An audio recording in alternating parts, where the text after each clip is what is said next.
दोस्तों कि हमने ये जो शैक्षणिक दिनदर्शिका आपको भेजी है वो पहली आप देखिए, बाद में इसी तरह से हर एक ने हर एक वीडियो को प्ले करके देखिए। प्ले करने के बाद आपका सेटिस्फैक्शन हो जाएगा तो फिर उनको भेजिए, और जो उनके अभिभावक है उनको भी एक विश्वास दीजिए कि भले ही हमें ज्ञात है, हमें भी ज्ञात है, हम भी मानते हैं ये ऑनलाइन एजुकेशन से बच्चों का एजुकेशन 100% नहीं होता है, लेकिन ये जो नैसर्गिक समस्या बनी हुई है कोविड-19 के कारण, ये सब दुनिया विश्व त्रस्त है, हमारा भारत भी त्रस्त है और हमारा कोल्हापुर जिला भी त्रस्त है।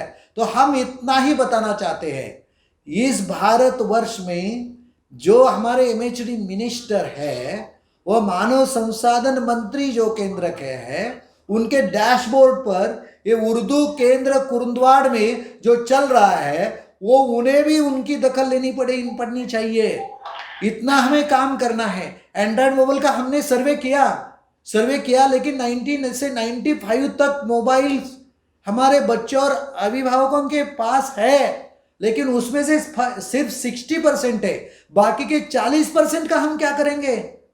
और जो 60% है वो तो नहीं यूज कर रहे, उसका क्या करेंगे?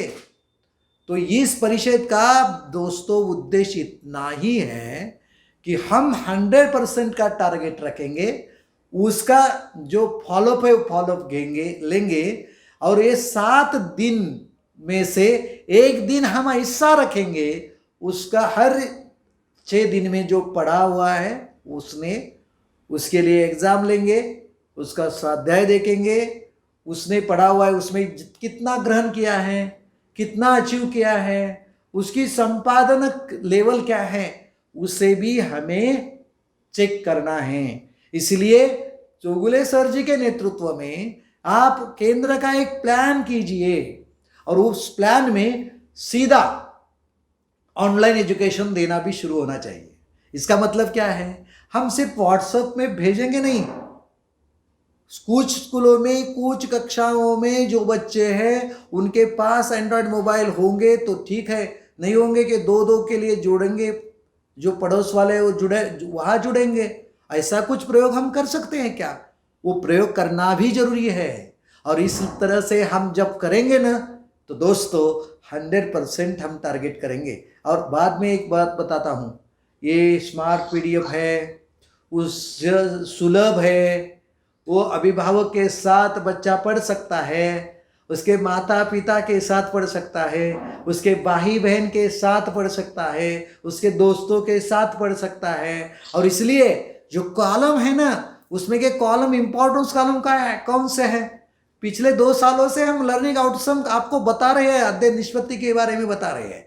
वो अध्ययन निष्पत्ति और पाठ का कोऑर्डिनेशन करना है, और जो लिंक दिया है वो लिंक को टच करने के बाद जो वीडियो प्ले होता है वो हमारी जो जगह कम हुई है वो भरने की कोशिश वो दृश्य श्राव्य माध्यम करेगा, यानी दीक्षा करेगा। और उसके साथ ही साथ लास्ट का जो कॉलम है वो दोस्तों बहुत इंपॉर्टेंट है, वो विद्यार्थी कृति का, ये स्टूडेंट एक्टिविटी का कॉलम है।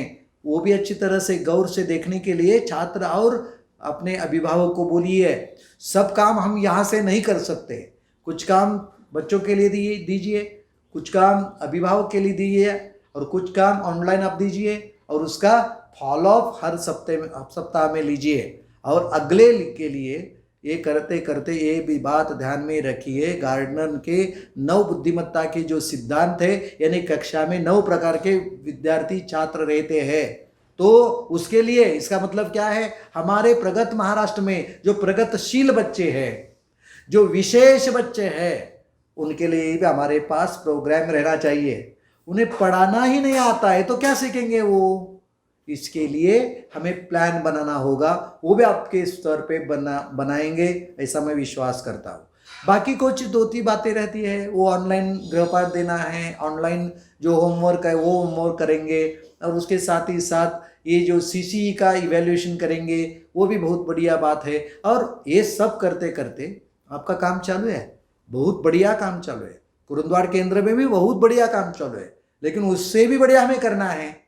100% यानी 100% बच्चों तक सब कंटेंट, सब ये शैक्षणिक दिनदर्शिका पहुंचानी है। और इसमें एक बात है, जो 25% गवर्नमेंट ने सिलेबस उस वहाँ का निकाला है वो कम कर दिया है, वो भी दिया है, वो पढ़ने के लिए है, जो पढ़ते हैं उसके लिए। उसके ऊपर हम एग्ज़ाम लेंगे, वो सवाल बाद में प्रथम सत्र के एग्ज़ाम में लेंगे, नहीं वो ऐसा नहीं होगा, तो हम बाद में देखेंगे। लेकिन पढ़ने के लिए अभी वो बातचीत मत उनसे कीजिए। पढ़ने के लिए आप जब फ़ोन करते हैं ना, आप कैसा संपर्क करते हैं? फ़ोन कॉल करते हैं, कॉन्फ्रेंस कॉल में लेते हैं, जूम मीटिंग करते हैं, गूगल मीट करते हैं, इसके बाद सीधा जाते हैं और वहाँ भी आप क्लास लेते हैं। तो उसी वक्त सिर्फ एजुकेशन के बारे में मत चर्चा करो, उसके साथ ही साथ उसके घर में वो छात्र कैसा है, उसके भाई बहन कैसे है, उनके माता पिता कैसे है, पड़ोस वाले कैसे है, गली में क्या स्थिति है, गांव में स्थिति क्या है, उसकी मानसिकता क्या है, ये भी हमें पहचाननी है। कुछ समस्या होगी तो सब मिलके टीचर भाई बहनों ने उनको मदद करनी है और आरोग्य के बारे में भी कुछ बातें होनी चाहिए। और 22 जुलाई का जो शासन निर्णय है, तो उसके मद्देनज़र रखते हुए आप टीचिंग करते होंगे, वो भी देखिए। वो बच्चे पहली से पहले होंगे तो उनके लिए आधा घंटा सिखाना है ऑनलाइन, वो पहली दूसरी में होंगे तो 1 घंटा सिखाना है, वो तीसरी से 8वीं तक होंगे तो 1.5 घंटा सिखाना है, और वो 9वीं से 12वीं तक है तो 3 घंटा सिखाना है। तो ये भी बातें ध्यान में रख के वो अभिभावकों को भी ये सब बातें बताना जरूरी है। स्कूल कभी शुरू होंगे कोई बता नहीं सकता, गवर्नमेंट तो बोल रही है तो जल्दी शुरू करो, लेकिन उन्होंने जो दिया है कि स्थानिक परिस्थिति और अधिकारी पदाधिकारी को लेकर, स्कूल कमेटी को लेके ये सब बातें चलेंगी, उसमें आप जल्दी करने की कोई ज़रूरत नहीं है। वो सब लोग तैयार होंगे तो हम रिस्क उठाएंगे। और इसलिए ये जो माहौल बनता जा रहा है वो अच्छा होना चाहिए। और बच्चों को सीखने के लिए हम अभी नवंबर तक ये चालू रखेंगे, और शासन का आदेश आएगा तो शुल्क भी शुरू होंगे, तो ये बाकी की समस्या। लेकिन एक बात रखिए कि जो सिखाया हुआ है वो सीख रहे हैं, वो दोबारा पढ़ने के लिए, पढ़ाने के लिए समय नहीं है। और इसलिए इस बात को मद्दे रखते हुए हमें ये बातें ध्यान में रखनी चाहिए।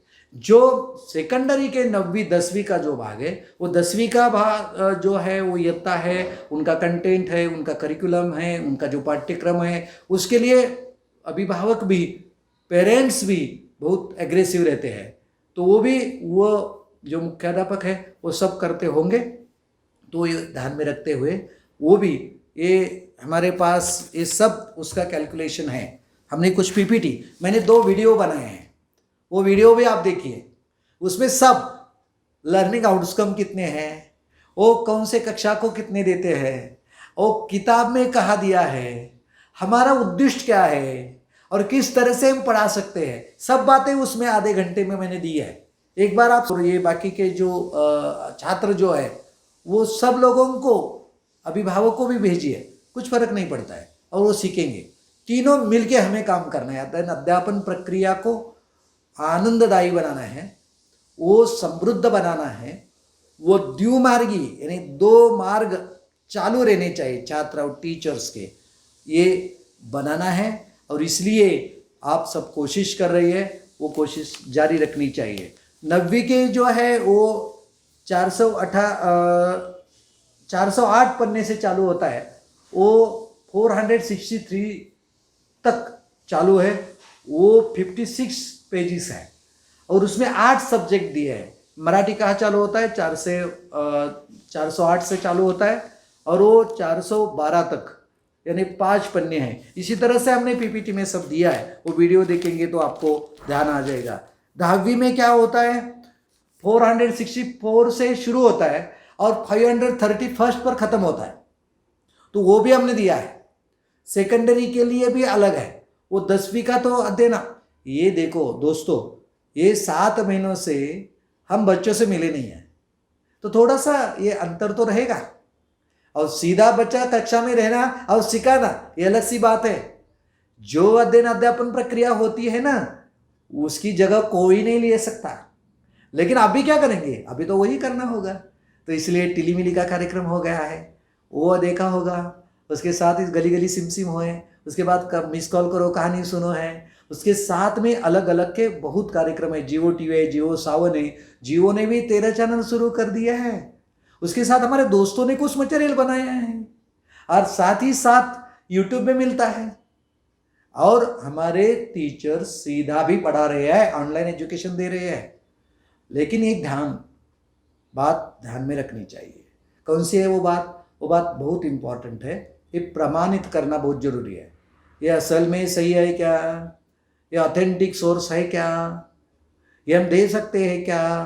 ये हमारे टीचर दोस्तों ने तय करना है, फिर ही भेजना है। गलत बातें मत भेजो। उनका हौसला बढ़ाइए, उनमें आत्मविश्वास जो वो बढ़ाने की कोशिश कीजिए। जो हमारा अंतर पड़ा हुआ है वो अंतर कम कीजिए। हमारी कमिटमेंट थोड़ी सी बढ़ाइए। और इसी तरह से का माहौल, आनंद का, खुशी का माहौल बनाएंगे ना, तो गम कम हो जाएगा। और ये मैं ही बताने की कोई ज़रूरत नहीं, आप भी बहुत अनुभवी हैं। और इसी तरह से हम पढ़ाई करेंगे। और इसलिए हम शैक्षणिक दिनदर्शिका को, ये अंतिम साध्य नहीं है, ये आउटपुट नहीं है, तो ये साधन है। हमने टूल दिया है आपके पास, ये टूल का यूज़ अच्छी तरह से होना चाहिए। हमारा उद्देश्य एक ही है, वो 100% बच्चों तक पहुंचना हमारा उद्देश्य है। तो इसलिए मैं आशा करता हूं कि अगले 2 महीने में ये प्रथम सत्र की परीक्षा होने के पहले ये पिछले 3 महीने का और इस 3 महीने का जो पाठ्यक्रम है वह बहुत बढ़िया तरीके से ये हमारे छात्र, उनके अभिभावक वहाँ तक पहुँचेगा। वो खुश रहेंगे, सब बच्चे अच्छी तरह से पढ़ेंगे। इसके लिए बच्चों से अपना लगाव है, वही हम अच्छी तरह से करेंगे। और इसलिए हम हमेशा मानते हैं वो बच्चे स्कूल में रहे हुए बच्चे वो हमारे बच्चे हैं, खुद के बच्चे हैं। और इसके लिए हम हमारी कमिटमेंट रखते हैं कि जो कुछ करेंगे वो कुछ अच्छा ही करेंगे, क्वालिटी का करेंगे और उनका अध्ययन समृद्ध बनाएंगे, जिससे हमें स्वानंद मिलेगा। यही बहुत बड़ी बात है। वो आप चलते रहेंगे। वो सेकेंडरी के लिए कुछ चिंता होगी तो दूसरा वीडियो सेकेंडरी के लिए मैंने बनाया है, वो पब्लिश किया है। वो ज्ञानांकुर चैनल पे जाएंगे ना, तो ज्ञानांकुर टाइप करेंगे ना, तो आपको सब सवालों के जवाब मिलेंगे। इसके पहले भी बहुत सब्जेक्ट मैंने उसमें दिया है, तो वहाँ तक जाके आप पहुँचिए। आपकी शंका होगी तो मुझे कॉल कीजिए। मैं फिर से एक बार आपके केंद्र प्रमुख चौगले सर जी, आपके सब मुख्याध्यापक, आपके सब सेकेंडरी के मुख्याध्यापक, सब टीचर भाई और बहनों, आपको मैं शुक्रिया अदा करता हूँ। आप बहुत बढ़िया काम कर रही है। इसके लिए संस्था की तरफ से फिर से बेस्ट विशेष देता हूँ और मैं यहाँ रुकता हूँ। नमस्कार।